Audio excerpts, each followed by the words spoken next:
తులసిరెడ్డి గారు ముఖ్యంగా ఏంటంటే పవన్ కళ్యాణ్ గారి వ్యాఖ్యలు ఎలా చూస్తారు? ఆయన తెలంగాణను అవమానపరిచారని చెప్పేసి తెలంగాణ వాదులు మాట్లాడుతున్నారు. అదేవిధంగా తెలంగాణ రాష్ట్ర సినిమాటోగ్రఫీ శాఖ మంత్రి కోమటిరెడ్డి వెంకటరెడ్డి గారు కూడా మీరు ఖచ్చితంగా మీ వ్యాఖ్యలను వెనక్కి తీసుకోవాలి. లేకపోతే మీ సినిమాలు తెలంగాణలో ఆడనివ్వమన్నట్టు మాట్లాడారు. మీరు కూడా ఆ వ్యాఖ్యల్ని వినే ఉంటారు. కోనసీమ అంటే కొబ్బరి తోటలకు తెలంగాణ దిష్టి తగిలింది అన్నట్టు కూడా ఇటు పవన్ కళ్యాణ్ గారు చేసిన కామెంట్స్ ఇప్పుడు భగ్గుమంటున్న పరిస్థితి. తెలంగాణ వాదులు దీని మీద సీరియస్ గా ఉన్నారు. సో ఈ వ్యాఖ్యలు మీరు సమర్థిస్తారా లేదా అంటే ఏం చెప్తారు? ఇప్పుడు ముందు పవన్ కళ్యాణ్ గారు చేసిన వ్యాఖ్యలు ఒకసారి మనము ఆయన వర్డ్స్‌లోనే చెప్తే, గతంలో కోనసీమలో కొబ్బరి చెట్లు ఎంతో పచ్చగా ఉండేవి. ఇప్పుడు తలలు తీసేసినట్టు కొబ్బరి చెట్లు ఉన్నాయి. తెలుగు రాష్ట్రాలు విడిపోవడానికి గోదావరి జిల్లాల పచ్చదనమే కారణము. తెలంగాణ నేతలు గోదావరి జిల్లాలో పచ్చదనం బాగుంటుందని అనేవారు. అందుకే దిష్టి తగిలినట్టు ఉంది. ఇది ఆయన చెప్పినటువంటి పదాలు, ఆయన చెప్పిన పదాలు. నా అభిప్రాయం ఏమంటే, ఇది ఆయన ఉద్దేశపూర్వకంగా ఏదో తెలంగాణను కించపరచాలని, అవమానపరచాలని ఈర్ష్యతోనో, అసూయతోనో ఉద్దేశపూర్వకంగా చేసినట్టు నేను అనుకోవడం లే. కానీ ఇది చాలా సున్నితమైన అంశం. రాష్ట్ర విభజనే ఇట్లాంటి అంశాల మీద జరిగింది. కాబట్టి చాలా సున్నితమైన అంశం కాబట్టి ఆయన జాగ్రత్తగా మాట్లాడాల్సి ఉండాల్సింది. దట్టు ఒక సినిమా యాక్టర్‌గా, ఒక డిప్యూటీ చీఫ్ మినిస్టర్‌గా, ఒక పార్టీకి అధినేతగా మరింత జాగ్రత్త వహించిండాల్సింది. కాబట్టి అంతవరకే నేను భావిస్తా తప్ప అది ఉద్దేశపూర్వకంగా అన్నాడు అనుకోవడం లేదు. ఏది ఏమైనప్పటికీ నాకు తెలిసి ఏదో జనసేన వాళ్ళొక ఆయన కూడా కొంత విశ్లేషణ ఇచ్చినట్టుంది. ఏమని ఇది మాటలు వక్రీకరించారు అని అన్నట్టుంది. ఇంకా దానికంటే కూడా నేను ఆ ఉద్దేశంతో అనలేదు. సరే ఒకవేళ మీ మనసు బాధపడి ఉంటే గన నేను క్షమాపణ చెప్తున్నాను అంటే గన ఆడికి ఇష్యూ పరిష్కారం అయిపోతుంది. ఆయన కూడా ప్రతిష్ట ఇమేజ్ పెరిగిపోతుందని నా అభిప్రాయం. కాబట్టి దీన్ని ఉద్దేశపరంగా కానప్పుడు దీన్ని వచ్చేసి లాగాల్సిన అవసరం లేదు. ఆయన కూడా క్షమాపణ చెప్పినంత మాత్రాన క్షమాపణ ఏమో ఈ విధంగా నేను అనుకోలేదు, ఈ విధంగా ఉద్దేశపూర్వకంగా కాలేదు, అయినప్పటికీ మీ మనసులు బాధపడి ఉంటే నేను క్షమాపణ చెప్తున్నాను అంటే ఆయన ఇమేజ్ పెరుగుతుంది, సమస్య పరిష్కారం అవుతుందని నా అభిప్రాయం. ఓకే, ఇప్పుడు తులసిరెడ్డి గారు మీరు సీనియర్ పొలిటీషియన్ కాబట్టి మీకు ప్రశ్న ఏంటంటే, పవన్ కళ్యాణ్ గారికి కూటమిలో సరైన స్థానం లభించట్లేదు అన్నట్టు కూడా ఒక చర్చ నడుస్తా ఉంది. ఏదేమైనా సరే ముఖ్యమైన మంత్రిగా లోకేష్ గారే వ్యవహరిస్తున్నారు అన్నట్టు కూడా మాట్లాడుతున్నారు. ఆయన ముఖ్యమంత్రి కాదు కానీ ముఖ్యమైన మంత్రి అన్నట్టు కూడా ఒక చర్చ నడుస్తా ఉన్న తరుణంలో మీకేమనిపిస్తుంది? అలాంటి వాతావరణం కూటమిలో ఉందంటారా? పవన్ కళ్యాణ్ గారు కొంచెం అనిశ్చితిగా ఉన్నారా అంటే ఏం చెప్తారు సార్? ఇప్పుడు మనము రెండు కోణాల్లో విశ్లేషించవచ్చు. ఒక కోణంలో వచ్చేసి సరే పవన్ కళ్యాణ్ ఒక పార్టీకి అధ్యక్షుడు, తర్వాత వచ్చేసి డిప్యూటీ చీఫ్ మినిస్టరు, తర్వాత సినిమా యాక్టరు, తర్వాత మన ఇచ్చిన సీట్లలో అన్ని గెలిచారు. ఆ కోణంలో ఆయనకు ప్రాపర్ ఇంపార్టెన్స్ ఇవ్వాలనేది ఒక యాంగిల్. కానీ రెండో యాంగిల్ వచ్చేసి తెలుగుదేశం సీట్లతో పోలిస్తే వీళ్ళకి 21కి 22 గెలిచిండొచ్చు. కానీ తెలుగుదేశం సీట్లని 134, 135. కాబట్టి ఈవెన్ పవన్ కళ్యాణ్ మీద ఆధారపడకుండా, బీజేపీ మీద ఆధారపడకుండా సొంతంగా ప్రభుత్వాన్ని రాష్ట్రంలో నడిపే మెజారిటీ, కావాల్సినంత మెజారిటీ వీళ్ళకు ఉంది తెలుగుదేశానికి. కేంద్రంలో కూడా చంద్రబాబు మీద ఆధారపడి మనుగడ సాగించాల్సిన పరిస్థితి ఉంది. కాబట్టి తెలుగుదేశం పార్టీ పవన్ కళ్యాణ్ మీదనో, బీజేపీ మీదనో ఆధారపడి జీవించాల్సిన పరిస్థితి, కొనసాగించాల్సిన పరిస్థితులు లేదు. ఆడికాడికి నిజంగా పవన్ కళ్యాణ్ మీద ఆధారపడి ఆయన 21 సీట్లు అవసరమై ఆధారపడి ఉంటే అప్పుడు వేరు. కానీ కాబట్టి మనము ఆ కోణంలో కూడా ఆలోచించినప్పుడు డిప్యూటీ చీఫ్ మినిస్టర్ ఒక్కడే, గతంలో రాజశేఖర్ ఉన్నప్పుడు 5 మందికి 3 అట్లా ఇచ్చారు. ఆ విధంగా కాకుండా ఒక్కరికే ఇచ్చారు డిప్యూటీ చీఫ్ మినిస్టర్. ఆ విధంగా అతనికి గౌరవం ఇచ్చినట్లే. కాబట్టి ఆ కోణంలో మనము పూర్తిగా తీసేస్తే గౌరవం ఇవ్వలేదని చెప్పలేము. అట్ ది సేమ్ టైం ఆయన న్యాచురల్ గా వచ్చేసి నెక్స్ట్ చంద్రబాబు నాయుడు ఎందుకు తీసుకుంటారు? ఆయన పార్టీ వేరు, ఈయన పార్టీ వేరు. మన ఇప్పుడు కూటమిలో ఉన్నారు. మన 2019లో సెపరేట్ గా అప్పుడు వామపక్షాలతో బీఎస్పీతో కలిసి ఆయన పోటీ చేశాడు. కాబట్టి తెలుగుదేశం పార్టీ వాళ్ళు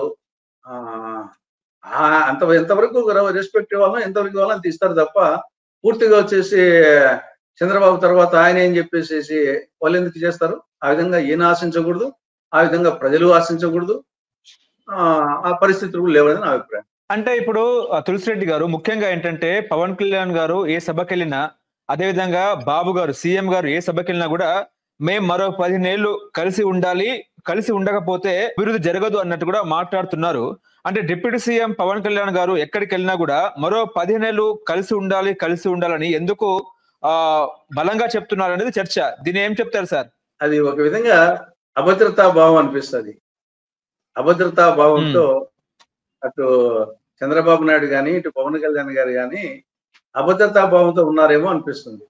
నీకు 15 ఏళ్ల కథ నీకెందుకు? ఇప్పుడు 2029 వరకు మీరు చేయండి. ఆటోమేటిక్ గా వచ్చేసి ఆ రోజు మంచి పరిపాలన చేస్తే ఆటోమేటిక్ గా పేర్లను తీస్తారు కదా. దాని గురించి 2029 గురించి మాట్లాడకుండా ఇంకా 15 ఏళ్ళు 2047 స్వర్ణాంధ్ర ఇవన్నీ వచ్చేసి ఆరోగ్యాంధ్ర, ఆనందాంధ్ర ఇవన్నీ వచ్చేసి అభద్రతా భావంతో నేల విడిచి సాము చేయడమే అవుతుంది. జగన్మోహన్ రెడ్డి కూడా ఏమన్నాడు, 30 ఏళ్ళు నేనే ఉంటా, మా నాయన ఫోటో పక్కన రావాలా అని అన్ని రోజులు ఉన్నాయి కదా. కాబట్టి ఏమైంది, నెక్స్ట్ ఎలక్షన్లకి పోయాడు, అది ఘోరంగా పోయాడు 2011. అంటే గతంలో కూడా ఏమి మీరు అధికారంలో ఉన్ని రోజులు ఉన్నాయి కదా.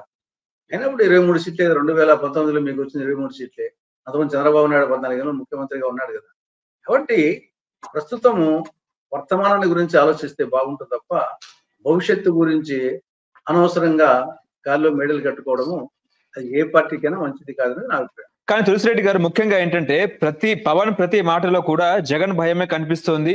3 పార్టీలు కలిస్తే తప్ప రాజకీయంగా జగన్ ఎదుర్కోలేమని ఆయన గట్టిగా నమ్ముతున్నారన్నట్టు కూడా చర్చ నడుస్తా ఉంది. వైసీపీ అధికారంలోకి వస్తే టీడీపీ సంగతేమో కానీ ప్రతిపక్షంగా ఉన్న జనసేన నామరూపాలు లేకుండా పోతుందనేది ఇటు జనసేన సైనికులు ఆందోళన చెందినట్టు కూడా నడుస్తా ఉంది చర్చ. దీన్ని ఏమంటారు సార్? ఇప్పుడు రాష్ట్రంలో 7 పార్టీలు ఉన్నాయి. 4 జాతీయ పార్టీలు, 3 ప్రాంతీయ పార్టీలు. 4 జాతీయ పార్టీలు కాంగ్రెస్, బీజేపీ, సిపిఎం, సిపిఐ. ప్రాంతీయ పార్టీలు టీడీపీ, వైకాపా, జనసేన. మొత్తం రాష్ట్రాల్లో మొత్తం 16 సార్లు ఎన్నికలు జరుగుతాయి. ఒక్కసారి వైకాపా గెలిచింది. 2014లో ఓడిపోయింది, 2019లో గెలిచింది, 2024లో ఓడిపోయింది. 3 సార్లు పోటీ చేసి ఒకసారి గెలిచింది, 2 సార్లు ఓడిపోయింది. తెలుగుదేశం పార్టీ అది కూడా 83లో గెలిచింది, 85లో గెలిచింది, 89లో ఓడిపోయింది, 94 గెలిచింది, 99 గెలిచింది, 2004 ఓడిపోయింది, 2014 2009 ఓడిపోయింది, మళ్ళీ 14 గెలిచింది, 19లో ఓడిపోయింది. కాబట్టి ఆ పార్టీకి ఓడిపోయిన చరిత్ర ఉంది, ఈ పార్టీకి ఓడిపోయిన చరిత్ర ఉంది. ఆ ప్రకారంగా కాంగ్రెస్ పార్టీ మేము వచ్చేసి 9 సార్లు గెలిచాం. 1952 నుండి తీసుకుంటే ఈవెన్ తెలుగుదేశం పార్టీ ఆవిర్భావం తర్వాత కూడా 2009లో తెలుగుదేశం పార్టీని ఓడించినాం, ఎన్టీ రామారావును ఓడించినాం స్వయంగా చిత్తరంజన్ దాస్ చేతిలో. తర్వాత 2004లో అధికారంకి వచ్చాం, 2009లో అధికారంకి వచ్చాం, 2014లో రాష్ట్ర విభజన నేపథ్యం తర్వాత కొంత ఇబ్బంది పడినాం. 2014 పోయింది, 19 పోయింది, 24 ఈసారి. అంతకుముందు కూడా 10 ఏళ్ళు అధికారం లేకుండా అధికారంకి వచ్చాం.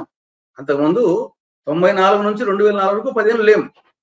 తర్వాత 2004లో వచ్చాం, 2014 వరకు ఉన్నాం. కాబట్టి ఏమి రాసిస్తా రాయలసీమ అన్నట్టుగా ఏం వాళ్ళ ఇద్దరు ఆ 2 పార్టీలకి, జగన్ పార్టీకి, టీడీపీకి ఏం రాసి పెట్టలేదు రాష్ట్రం. ఎన్టీ రామనే ఓడించిన పార్టీ కాంగ్రెస్ పార్టీ. జగన్మోహన్ రెడ్డి వచ్చేసి 3 సార్లు ఒకసారి గెలిచాడు. చంద్రబాబు నాయుడు స్వయంగా ఓడిపోయినాడు, జగన్మోహన్ రెడ్డి తల్లి విశాఖలో ఓడిపోయింది. కాబట్టి ఏం వాళ్ళిద్దరికి ఉన్నట్టు రాష్ట్రంలో రాసిస్తా రాయలసీమ అని ఆయనకు ఈయనకు రాసిచ్చాము రాష్ట్రాన్ని.